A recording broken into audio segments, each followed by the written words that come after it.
Welcome to the podcast with your favorite cash flow guys, Mike and Blaine. Giving you the best advice while having a beer. When you're running a business, there are problems every day. Let Mike and Blaine help you out and guide your way. Cheers to the good times with Mike and Blaine for business, beer, and BS.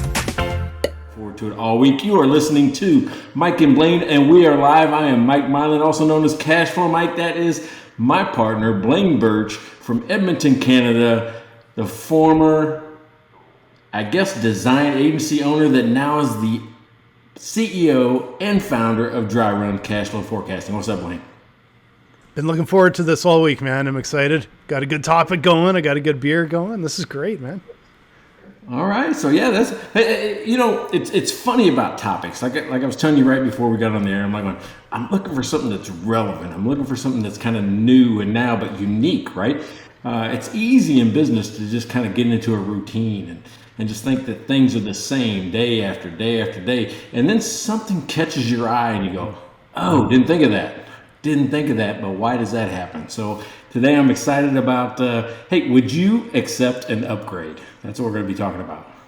Yes, I read your description, and it was based on a story of someone that was saying that people generally refuse upgrades on an airplane so that they can sit with whoever they're with. So I went to my fridge and I thought, there's no way I'm going to have anything that's going to have anything to do with an upgrade.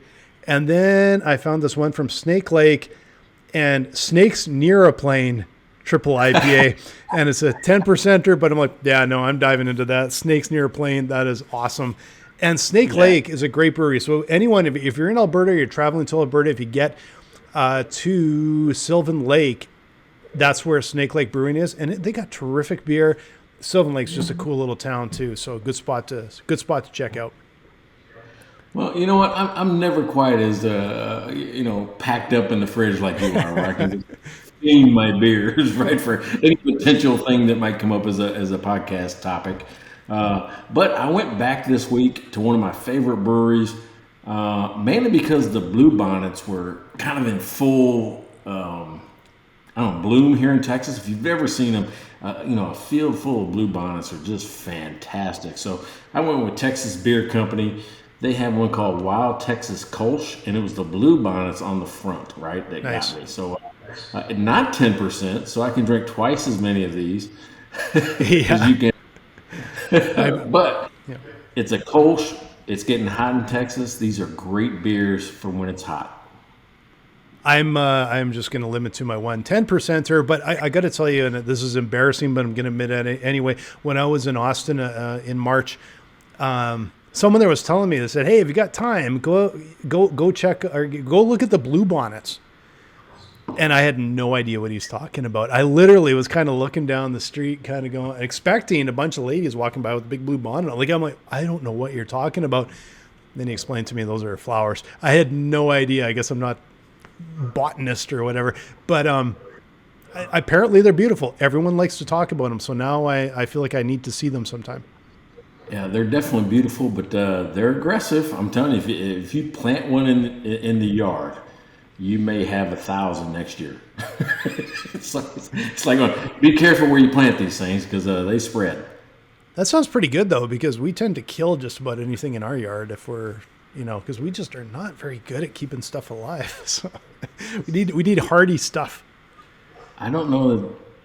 Wow. I mean, I think the weather down here is slightly different than Edmonton. So telling you that Edmonton might be slightly different. Yeah. I don't know if they'll grow up there or not. You have to check it out. So I don't know, but I love the way they look. Nice. I love the way they look. Hey, so let's talk about this. I sent you kind of a prelim image for our hundo, right? Our 100th episode is coming up. Did you get the image done? Oh, shit, I didn't see that. I'm just writing hundo image on my to-do list for tomorrow because now my week got away from me, and you had a great image, and I have to make up a little. So promote it. The image will come out later. All right, but here's what it is, right? We are running a massive just comment contest, right? Just comment, share. I forget what all we said you got to do, but Just comment. anything. Yeah, just comment. Any video, or I guess could it be audio? I don't. Can you comment on audio, or Facebook post, or I don't know. What can you do? Yeah. Well, we're gonna keep it. We're gonna keep track of LinkedIn, Facebook, YouTube. Just comment on any of those platforms on one of our videos, or subscribe. Subscribe too. I'm sure we can figure out who subscribes. So do something, and we'll add you to the contest draw. Oh, you know what would be funny?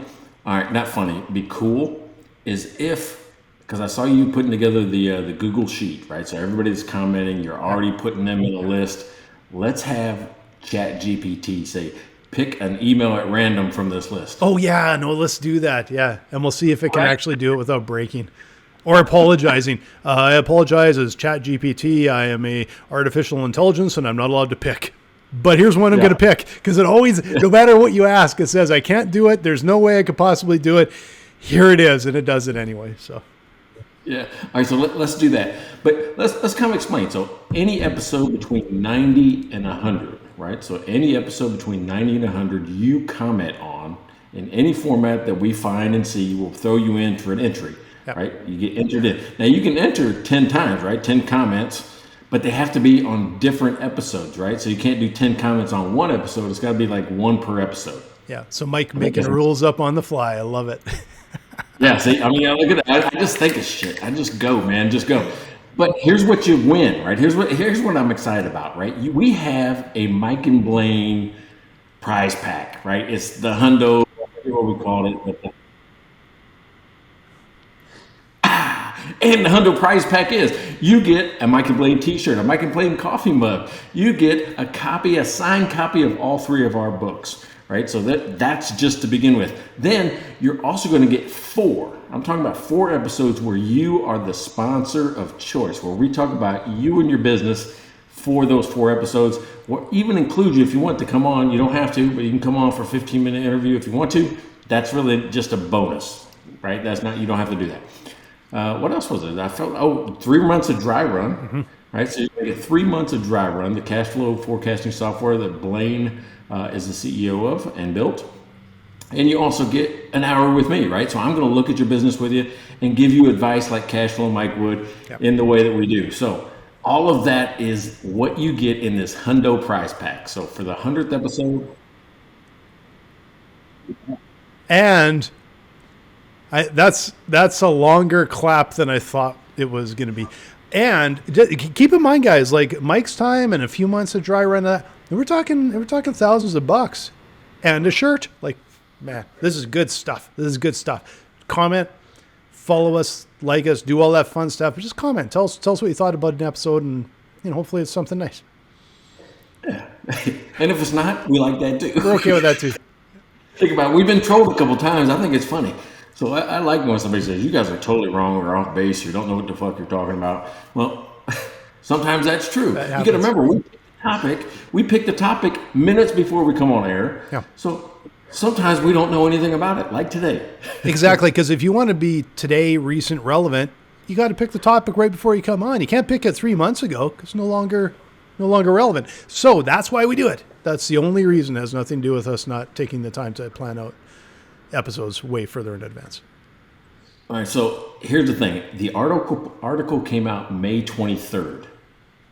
2 days ago? 2 days ago. Right? That's how hot this is, right? So May 23rd, and it was an author that claimed that people were highly likely to not take an upgrade on a plane, like moving from coach to first class, to give up a seat next to somebody they knew or their spouse, or definitely their spouse. Who's going to do that? That's a fight as soon as the plane stops. You're done. Yeah, you're done. It's to me, it's in a way, it's like this guy is kind of explaining the obvious, because a lot of people fly with their spouse or whoever you're going to walk away from to get upgraded is going to give you the stink eye. So that's kind of the problem.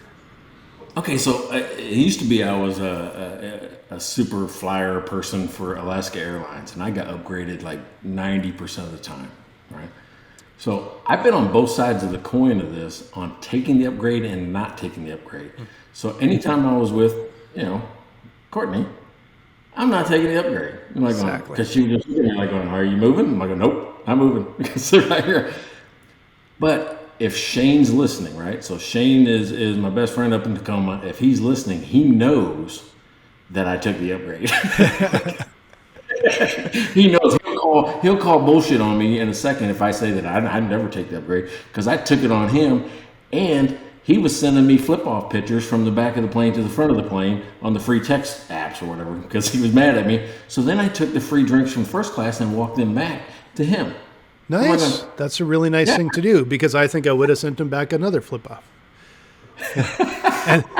and Shane, just so you know, I would have done exactly the same thing. No way am I abandoning my wife, but if it's a buddy on the plane, you bet I'm taking that upgrade. Like, see you later, sucker. Like, I'm gone. That's just how it works. And I would expect nothing. You know what? I would expect the same from you, Shane, because if one of my friends didn't take the upgrade, I'd be like, that's kind of weird. Like, why do they want to sit next to me in a stinky old airplane for an hour? So not only did I take the upgrade, I called him a peasant as I left. Nice. I'm not sitting next to you, peasant. Nice. Well, if you're not treating your best friends that way, then you're doing best friends wrong. Yeah, exactly. Now the question is there a real benefit to airlines giving upgrades? Because I don't think anyone really ever buys first class that often. I think it's basically full of upgrades and staff getting flown back and forth. I'm curious if it actually makes sense for the airlines to do that. Yeah, I mean, really, is anybody paying full price for that? I think, because I bought an upgrade before. I bought the coach ticket, and then I'll go to check in. They go, hey, would you like to upgrade your seat for $100? I'm like, going, yeah. Yeah, for $100, yeah. But I'm not paying the $1,200 to begin with. No. Over and above what the normal seat is. I just wouldn't do that, especially for anything under 2 hours. Yeah. I've always wondered why, like, a plane with a first class section, if the airline would make more by getting rid of first class and getting rid of several rows on top of it and filling the entire plane with way more legroom and way more comfort for everybody. Could you double the price, or could you add 30-40% onto the price to have that? Because there's no option right now. Right now, it's like no one's going to spend like, $12,000 for first class or $1,000 for my flight. Very few people are going to spend that money. But how many people would spend a touch more, 30% more, just to have a decent flight? Well, see, there's a strange combination of things that are happening right now, I think, in the airline industry. One is that they reduce the number of flights, which automatically puts more people on a plane and reduces cost. Yeah. Right? Because now almost every flight I've taken over the last 3 months is full or longer. But every flight is full. And the price has risen. Right? So they didn't reduce anything else. They didn't make my seat bigger. They didn't give me more room. Yeah. They actually packed more people on one plane and increased the price. Yeah. So I think now, I don't know how much higher that you can raise price. We're already contemplating just for plane tickets for my kids to come see me in Texas. We're like, once it hits kind of that $500 level, you start rethinking air flights, right, or airplane tickets. Yeah, but like if you're looking at, let's say you're flying, you and Courtney are flying somewhere, and it's a 5-6 hour flight, and you've got an airline that's $500 a seat, and but you got to pay for your luggage and all that kind of crap. And here's the other airline. It's like, man, you got wider seats, just slightly wider, and you have like 4 or 5 inches more legroom. Like, you got tons of legroom and no charge for luggage. Would you spend $650? Probably wouldn't. I'd probably sit like a piece of meat in the back of a coach class. I'm like going, I'm flying Southwest now. I went from top tier Alaska, upgraded all the time, to now I just fly. It's just a bus ride to me. I mean, it's no different than that. I mean, so Southwest is. But is there a market for something more comfortable? Because again, like, first class is so expensive. is there a market for just a nice upgrade? To me, it's like going from a kind of a crappy chain restaurant to kind of just a nice restaurant. Yeah, it costs a little more, but man, I'm willing to pay. But I'm not going to the one that's going to be like, $3,000 for your Michelin star, blah blah blah. I think there's room there. There's people that want and are willing to pay for that little bit of an upgrade, but there doesn't seem to be an option right now. That's what I find so weird. Just no option. Well, if I said the answer is no, then I'm violating something I teach. I say price doesn't matter. There is a buyer at every price. What I'm trying to clarify here is that's not me right now today in airlines. And maybe it's the Army. They pack us in the back of a cattle truck.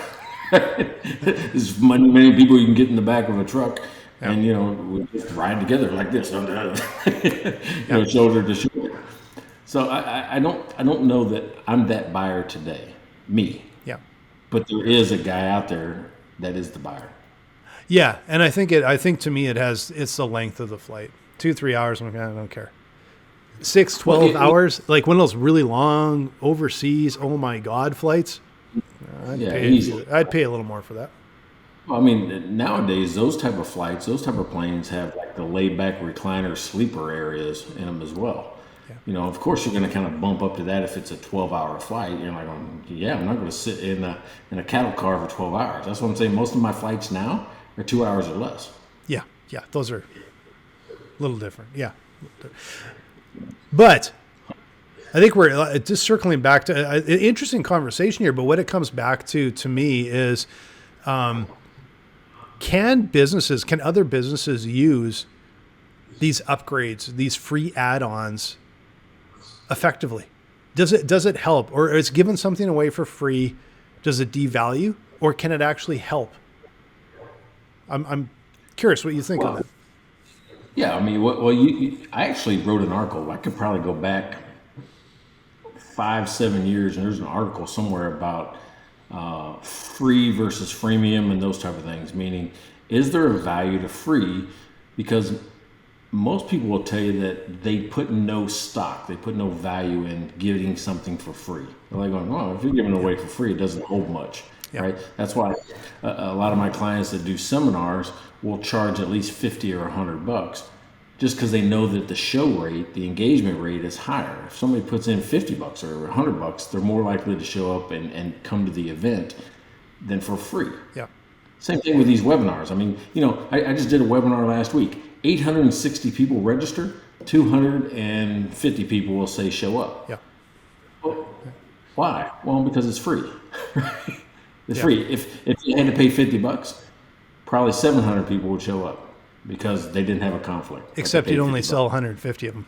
That's the catch. That's the problem. Is all these things? It's like you got to draw a graph, and go, where's that intersection? Because you're gonna have way fewer people, but you're gonna have more people show up, and they're likely going to be more engaged. And but there's some math in there somewhere. Yeah, you're gonna have the right people. That's why nowadays people say, well, you should do free CPE for your courses. I'm like going, here's what I've learned from the webinars and courses I do for free CPE. People come for the CPE; they don't come for the actual material. Yeah. And I do a lot of work for other people for free, and it doesn't make sense for me. Yeah, I question a lot of free for a lot of businesses if it generates the right customer, the right type of customer, the right time, one that will buy their product, will upgrade their product. What I would say is it more effective to do some sort of free upgrade? So someone says, okay, like, hey, we're going to charge you. We're going to charge you for this course, but if you buy it today, you also get this book added to the course. Like I'll send you a free book. It's an upgrade, but it's not a free course. You're still charging that initial amount. It's kind of like adding like the little kicker in the end. Well, I think people do that, right? That's why they say, hey, buy this today and you get bonus offer 1 and 2 and 3. Yeah, exactly. Really, really what you've done is just say, when you buy it, you get all this. No, you have, but it's the way you present it as an upgrade. Do you think that's more effective than just giving something for free? It's like, okay, like it's almost like the order, right? And the way you present it. they're gonna basically buy a course and have a book. Do you give the book as a free lead-in to use it as a teaser to buy the course, or do you get them to buy the course and add and to try and put them over the top, add the book as an add-on, right? Yeah, I mean, it's an interesting dilemma because I've done it both ways. I've done even the freemium model where you give a product away and then you pay for the upgrade, right? Yeah. And if you look at that anymore, people will become so good at freemium type products that they put the exact thing that they marketed to you in the paid portion. Right? Like, I only need you to do this one function. Well, I'm gonna let you do everything else but that. Yeah. You have to pay for that, right? Yeah. So it's the psychology of buying. Remember, our whole last episode was all about the psychology behind how we get somebody to do things, and free is just one of those. Yeah, and I think the thing is, like, there's no definitive answer until you've actually looked at your business, your circumstance, your market, and then you just got to test it and see if free draws enough. Free can also cost you money. Like, free, you're giving something away for free, but are you giving away time and resources as well, right? So I think there's a lot to look at, but I also know, like, businesses right now, it's a challenge out there. So they're looking for ways to draw people in. They're looking for ways to engage people and have them buy more, have them buy it all. And there's, a free or an add-on is a way to maybe distinguish yourself from the competition, right? Yeah. All right. So let's just think about services around the house here, because, we get these referral things. And the reason I'm bringing that back is because, to me, the airline thing is people by people. Would I take an upgrade? I think it depends on who you are, right? Who's the other person that's not getting exactly. the benefit? Yeah, exactly. Right? So, my friend Shane, not getting the benefit. Courtney, I'm not getting the benefit. It's just one of those things. If only one person can have it, it depends on who the other person is. So think about, like, a lawn service wants to do something free for you if you get a neighbor to pay for theirs. Yeah, that's Right? not free. Huh? Then it's not free, because then I have to do something, right? Then I have to go over and knock on the door and, hey, do you want to try this lawn service? Like, no, I'm not. So it's not free in that case, right? Okay, but what happens if this? Because I'm saying in a new neighborhood, this kind of happens. What if somebody does something in my house, my neighbor goes, hey, who did that? And they actually call them on their own, and I get a benefit somehow. Yes. Like, whether, right? I mean, because that happens too, right? They're like, oh, well, I just saw you do work for Mike across the street, and then all of a sudden they send me a check, or they come over and do something for free, or whatever that is. I've had that with my my landscaper in Scottsdale more than once, because I tell the neighbors, like, well, these guys are great. White Feather's awesome. Go and use them. And then they suddenly they're like, oh yeah, you got a credit because you referred so and so. Oh, nice, sweet. So after the first time, you remember it then a little bit more, right? Yeah, but you don't turn it down. Why don't you turn it down? No, why? Yeah, no, there's no way it wouldn't even make sense. It would almost be an insult to them to turn it down. Now, here's the one question I have. If you're offered an upgrade, would you offer it to Courtney? I have before, and she didn't take it either. Here's where I think the distinction is. But you still get the benefit out of it, right? Like, it's a nice offer. Nice. Okay, I'm going to make a bold statement here that I think is true based on this, what we just talked about. I think the difference is, if you take the upgrade or you take the referral fee or whatever it is whether or not there's a shared experience attached to it. Like, yes. You getting lawn service, me getting lawn service, we don't share that. Yeah. Us riding together in a plane from here to there, we share that experience. Yes. Yeah. Right? So if I move up to first class, there's no shared experience. So I think it goes back to the old saying, people buy people, not products, right? We want that connection. We want to stay connected to another person when we can. Yeah. It's, we not too long ago, we ordered some food from a restaurant on Uber Eats or something. And there was one of the restaurants had a free add-on if you order so much food. And we just happened to order enough, and they're like, well, you get this free. And they were truffle fries. And I'm like, I'm not a big fan of truffle, and Heather's not a huge fan of truffle. I know everyone's supposed to like truffle. I just think it's kind of gross. But I didn't refuse it because they sent us the fries. We can share the fries. They actually were pretty light on truffles, so they weren't bad. But what you were saying is like, it would maybe be, I would feel a little bit awkward if it was something that only I would eat. Maybe they sent something only I know I would like, or it wasn't shareable. But when it was shareable, it was like kind of a no-brainer, right? All right, so you and I went to, what is it, Pio's? I think it's Pio's. Is that what the name of the place was? Pio's? The pizza place we went to in Scottsdale. Oh, Pomo. Pomo, okay. Pomo. Okay, you lost there for a second. Okay, yeah, okay, Pomo, yeah. I didn't know where we were. Yeah. let's say that night we shared a meal at Pomo, and halfway through the meal, the wait staff comes over and goes to you, said, Blaine, because we've seen you here before, we want to give you your meal free for bringing Mike in. Would you take it? Yeah, I would, but I would split the bill with you anyway, so I'd sort of like spread the discount, right? Oh, and that's pretty much what happens, and you can't do that with a plane ticket. Can't do that with plane ticket, yeah. Because you've already bought, you've already engaged, you're already on the plane. Usually by the time you get that upgrade, you're sitting in the seat, right? When I would get the upgrade, they would come pull me out of my seat and say, hey, by the way, we had the extra seats. Somebody didn't show up or whatever it is, come sit here. Okay, so here's a question, though. Where is the breaking point on that? So let's say you're in the upper deck of a Chiefs game. And then they come and say, Mike, you won the draw. You are going to go stand beside the coaches and watch the second half. Standing beside the coach. And he's going to ask you your opinion between the quarters. Nobody's stopping me from doing that, right? meaning, all right, TJ, I know you don't listen to the show. I'm going to send this to you because TJ and I had season tickets right next to each other in the upper deck of Kansas City, Chiefs Arrowhead Stadium. Yeah.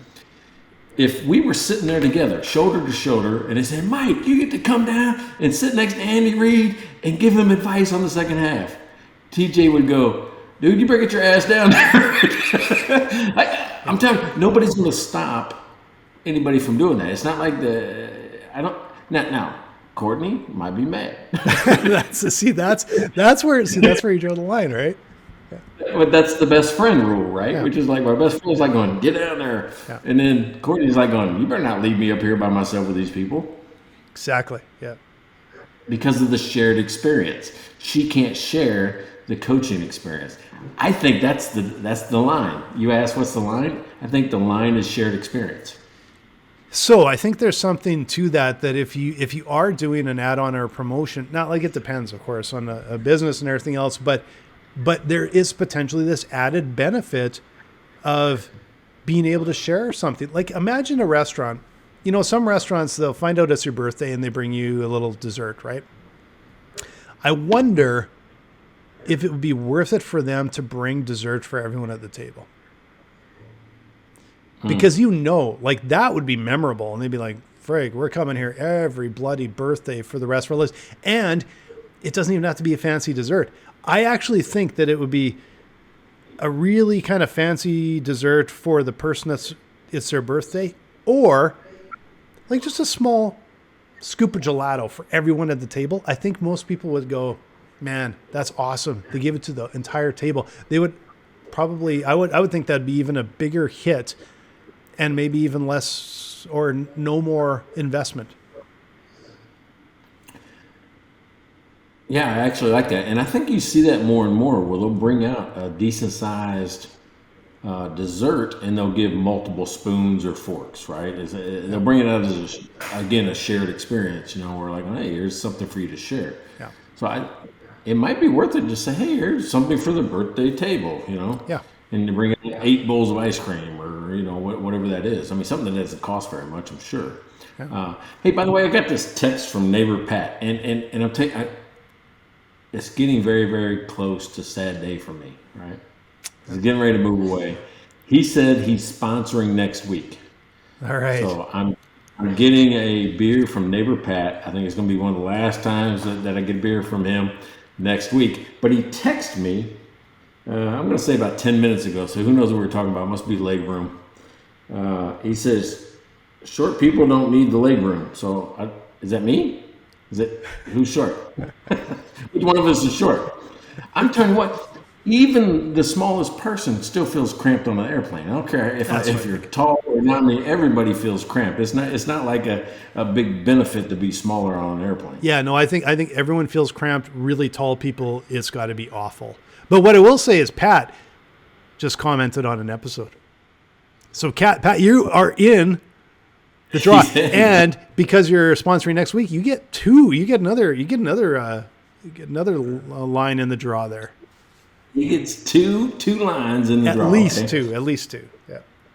And he already has a shirt. And I'm gonna tell you what, I think he wears his shirt more than I wear my shirt. Good on you, Pat. That's awesome. Hey, one of the favorite fans of the show right there. Speaking of wardrobe, I am having a hell of a time looking at that hat. And I'm almost offended that you have it on. You shouldn't. You shouldn't, right? Because why wouldn't you want to root for somebody that's there now, right? Where's Edmonton at? I will remember this. If KC gets knocked out by somebody in the playoffs next year, I will have a jersey on from whoever the hell it is next year. And I will just be like, look at what I got going. Because I've been staring at that thing for half an hour now, and I'm not very happy about it, to be completely honest. So and if you're listening to the show and not watching it, I have on a Las Vegas Golden Knights hat, right? They're getting ready to go to the Cup, baby. Let's go. So, anyway, here's the thing. You can remember I'm a St. Louis Blues fan. At heart, in my heart, St. Louis Blues. But my first date, you can remember my first date with Courtney, we're in Vegas the year Vegas Knights started. And we're walking down the strip, and I'm seeing all these St. Louis Blues jerseys around. I'm like, what the hell's going on? And it's still early in the season, and I hadn't connected that Vegas was starting yet. Right? I didn't know that they were in yet. I knew that they were an expansion team. I didn't know it started. And then I look online, and I'm like, holy shit, the St. Louis Blues are in town against the Vegas Knights. And we canceled reservations at a nice restaurant to go eat chicken fingers at the Knights game. So, hey. Yeah. Connection. But you wearing that hat right now after the Oilers got eliminated is a little bit like not just moving seats on a plane. It's like dumping your beer on my head, getting me kicked off the plane, and then going to first class. So I will remember this.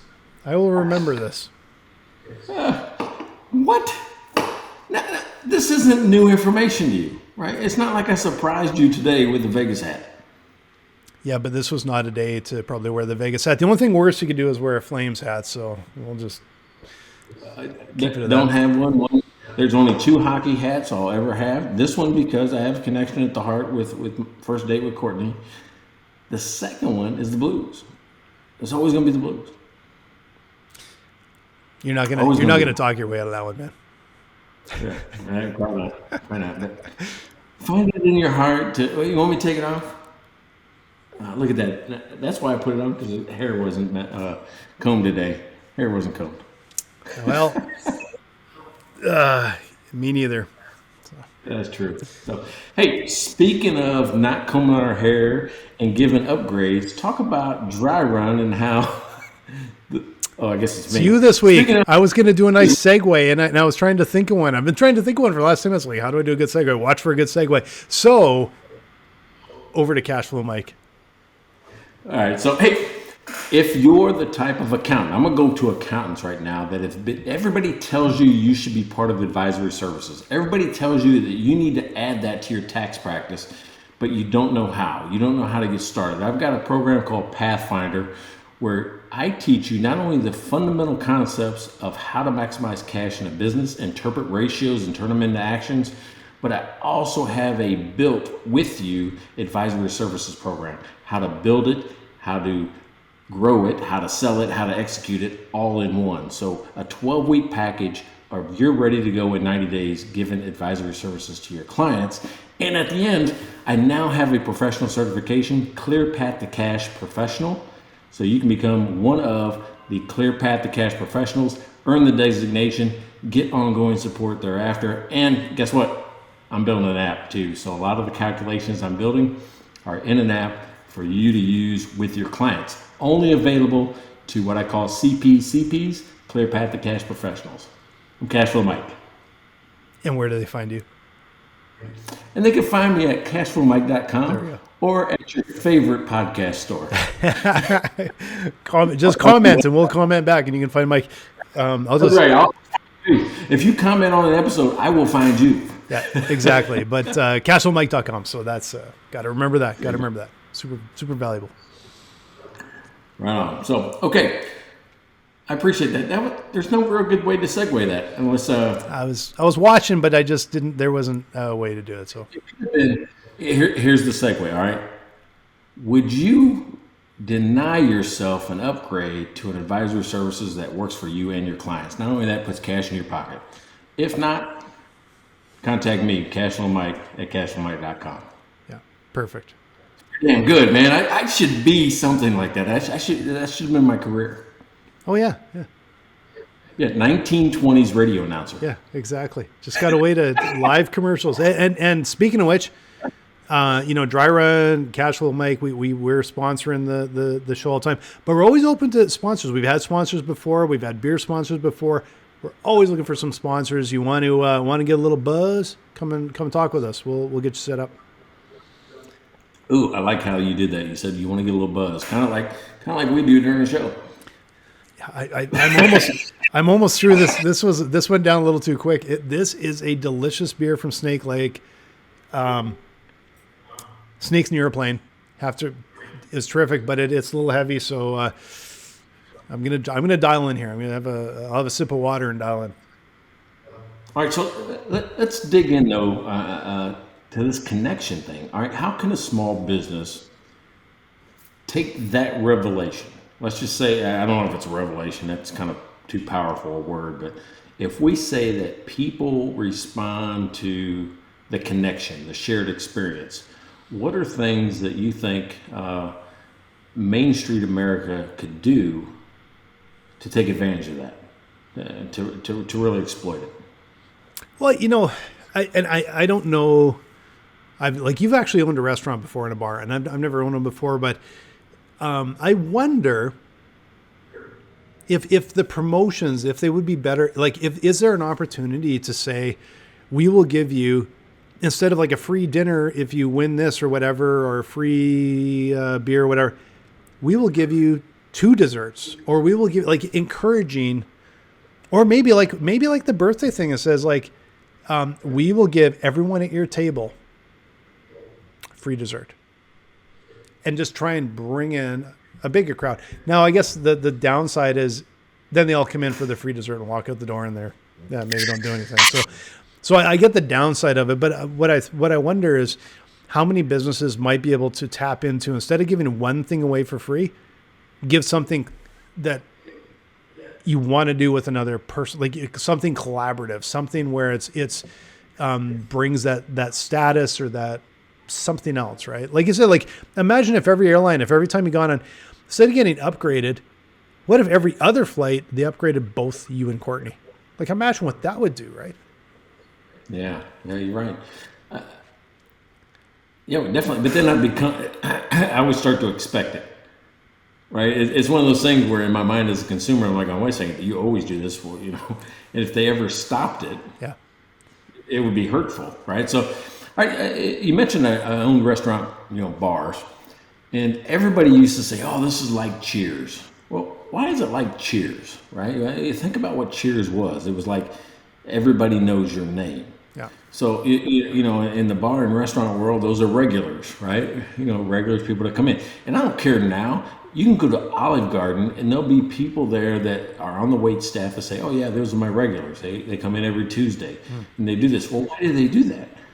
Because they're recognized. Oh, hey, Mike, Courtney, hey, welcome, come back. I haven't seen you in a week. What's going on in your world? It's the recognition that makes you come back. It's that I want to be, I want that recognition. You don't have to give any more money. Just learn somebody's name. Yeah. You don't have to give, you just have to know your customer. Yeah. I think you're the same way. You like to go places where you're kind of known. Yes, I'm gonna bring. Okay, we'll see. Let's see if we get some comments on this one here. All right. It's different in Canada. What? It takes because we're regulars at a few places. We're regulars. They know us, but it takes a long time to become a regular. It takes a long time to sort of even have that recognition in your eyes. So there's a bar that we go to, like a brewery that we go to in the summer here. I bet you last year we went 16 weeks in a row. And the staff, granted, would change a little bit here and there, but a lot of times there's a similar staff. And we still never felt like we got regular status, like they recognized us. And it feels like a very Canadian thing where it's a little bit, it's like they don't want to disturb you or something. But in the States, we go to a regular beer place, and I remember the second time I went back, I walk in the door and they're like, I got a beer for you. I know what you like. And there's breweries there that I'd walk in. Thanks for coming back. Good to see you. The second time, the third time, every time. And it was always a little bit weird to me at first because I come from Canada and it's like, oh man, that takes like 6 months to work up that. And it's like the second time in, they got your back kind of thing. And it's just a different culture. And what I wonder if Canadians would react really warmly to that, or if culturally they would find it too weird. Yeah, like why are you tracking me? Yeah, exactly. Yeah. Why do you know me? I'm not supposed to be known. You should not know who I am. Yeah. It is a learned trait among staff in the States, meaning that's how you generate a regular. I mean, because there's so much competition. I can go just 2 doors down and be at a different place that does the same thing you do. Yep. Why do I come to you? Because I like it when I come in and you say, "Hey, I got something for you. Good to see you again. Where you been? I haven't seen you in a week." Yeah. I used to tell you that I felt like I was a character in the play as the owner, right? Which means I had to come in and actually get to know everybody and learn their names and walk the whole crowd. And if I slighted somebody on accident, which means I'm busy, phone rang, somebody had a thing and I didn't say hi, people got like offended, like going, "Hey, what? You're too good? You can't say hi to me? Oh man, I'm sorry. I got busy." Yeah. Yeah. So the learned trait is that is capital that only costs you time and attention. Yeah. You earn trust, credibility, and dollars in your business just by getting to know people. Yeah. Yeah. It's interesting because we are regulars in some places here in Canada, know them really well, know everyone in there, and it has that really nice, comfortable feel. And I wonder how many other Canadian restaurants would benefit from taking advantage of that in a more American way, where it's sooner and it's quicker and it's regular and it happens. You don't have to build it up over 6 months, right? It's like they recognize you, they look for you. I wonder if that would really benefit business. I actually think it would. I really think it would. I think culturally it's a little bit of a more, I don't want to say standoffish culture, but it's like mind your own business or give you your privacy kind of thing. But I actually think it would help businesses. So let's pretend one of your favorite places had a wine cellar and they had a table for 2 in there, right? But they invited you and not the person I was in there with you at the bar, and they said, "Hey, Blaine, why don't you come on back to the wine cellar? We'll give you this private attention, private service, and you get to check it out and spend some time in there." Would you take it if it was me? Would you take it if it was you and your wife sitting there? No chance with Heather. Like no chance that I would take it if she wasn't coming.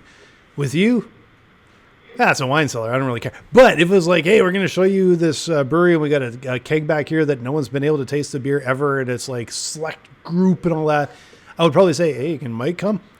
But if you can't, I don't know. I probably still would with you. I'd probably be like, "Dude, I'll be back in a minute," because I would expect you to do that too, right? Yeah, I would be telling you, I'm like, yeah, don't worry about me, dude. Go check it out. Take a picture if you can. Yeah, exactly. Sneaks them out. Yeah. I would be okay with that. So, but why? Why are we okay with that connection being just like on go? And I think, all right, so we got this shared experience thing. Now there's another deviant, which is not just shared experience, but I feel like if I'm there and I knew that you got to do it, that's also a shared experience, because now I can rub it in your face for the next 10 years. Like, remember that time you ditched me? You know, or I can tell people like, oh yeah, I remember I was there and Blaine went in the back, and guess who was back there? Oh yeah, Bruce Springsteen. He was back there. Yeah. And Blaine met him. It was crazy. It's still a shared experience. Maybe not. It is. It's just not quite to the same level. But it is interesting that it does. There's a point where your best intentions can add friction, and that's I think a really important learning for businesses. Where sometimes I think some of these things that you come up with for marketing or promotions make a lot of sense in the I like to say the boardroom, but just like in your office talking with the people, and other times there could be some unexpected outcomes, some unexpected friction.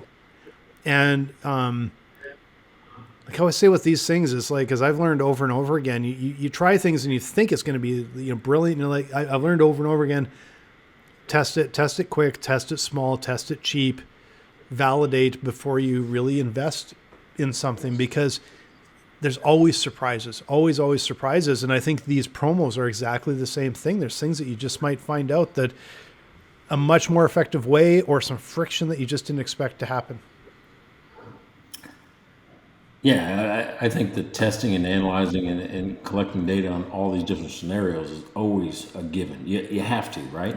I got another comment on that, but I want to go back to this shared experience thing. I know I'm stuck on it, but I just had a thought like going, oh my God, when I told you about you going and I was excited for you, in my mind, I'm like going, why do you think you remember, this is me talking to me, all right? Sometimes I do that.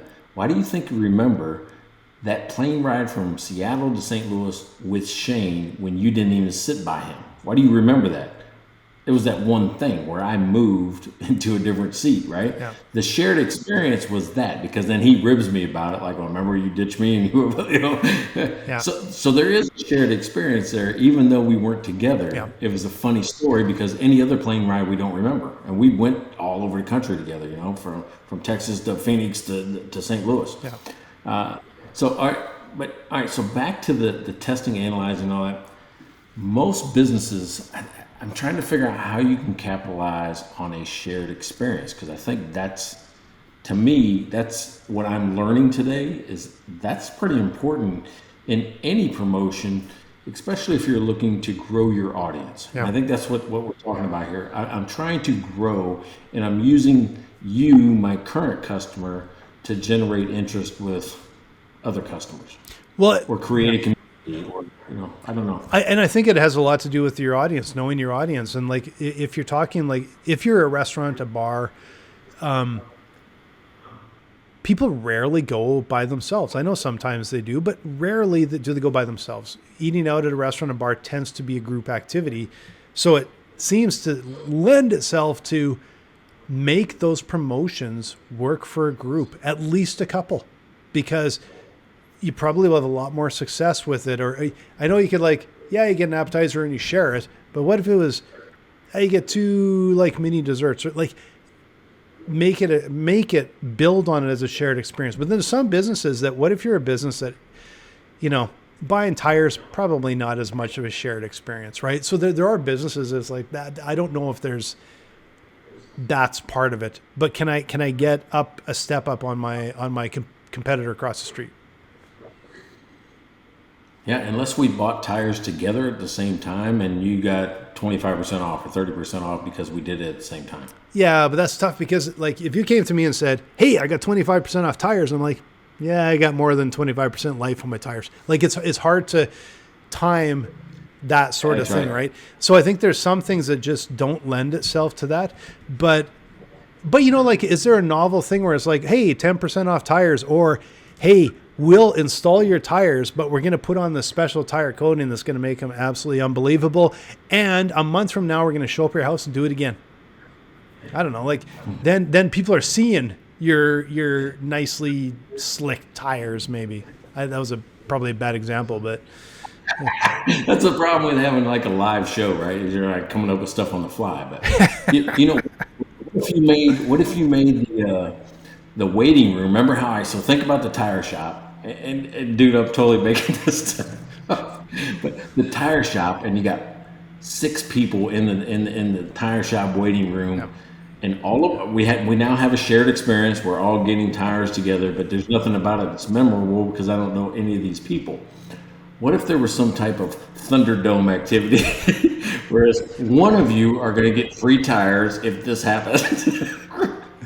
I don't know what this is, but what would happen inside? Like going, you know, the first person to get 5 people to sign up for our mailing list or whatever it is going to get half off their tires today of you 6 that are in this room. What do you think would happen? well, I think one person would be happy and 5 would be pissed off and never come back. Or they had the opportunity, right? Everybody had the same opportunity. It started at the same time. Hey, while you're in here, you guys all have 30 minutes to do X. Yeah, but would you be better off as a business walking in and saying, hey, I'm giving you all 10% off right now for no reason at all? Would that create a bigger story and better feelings than I lost because I didn't have Instagram or whatever? All right. How would you capitalize? Okay, you could video it as the owner, right? Going in there and doing it. This just happened in our thing today, right? I'm just saying, how would you capitalize on it instead of 6 people hearing about, you know, and telling 2 others, hey, I got 10% off today just because I was sitting in the right chair in the right time. Yeah. Now the business puts it on his social media, and now everybody that comes in there like, we're going to randomly do this throughout the month. Come on in. You never know when the owner's going to walk in and give us discounts. And imagine, like, I love that idea of but maybe when, like, if you actually walked in and said, it's kind of like us, we're like, hey, you don't just get into the contest just by entering a draw. You get into the contest by commenting, to engaging with us, right? What if you walked in and said, 10% off tires for any of you guys that come and just tell me why you like the tires here so I can put it on social media and give them that. So they all have to do is go like, yeah, man, these tires last a long time, or I love the staff here. That's all they have to say. 10% off your tires, right? Like that'd be really legit, because you would take that and actually be able to use that and expand on that and have all these assets, and that would be worth well more than just sort of the good feeling of someone walking away with 10% off their tires. All right. First of all, I love that idea. I cannot believe it took us an hour to get to that best idea that came out of this right there. I've changed to water, right? And I think that's helping. Secondly, I can't believe an hour went by that fast. I looked up and go, oh my God, this is usually about the time we're wrapping up. But the best idea that came out of this episode came in minute 52. Yeah. Right? So think about that. If you're out there, if I was creating a soundbite and wanted to advertise this episode, I'm going, the best idea came in minute 52 from Blaine. So that was a good idea, man. I liked it. And good job today. But see, it was our idea because it just built up. It back and forth. It was like a brainstorm.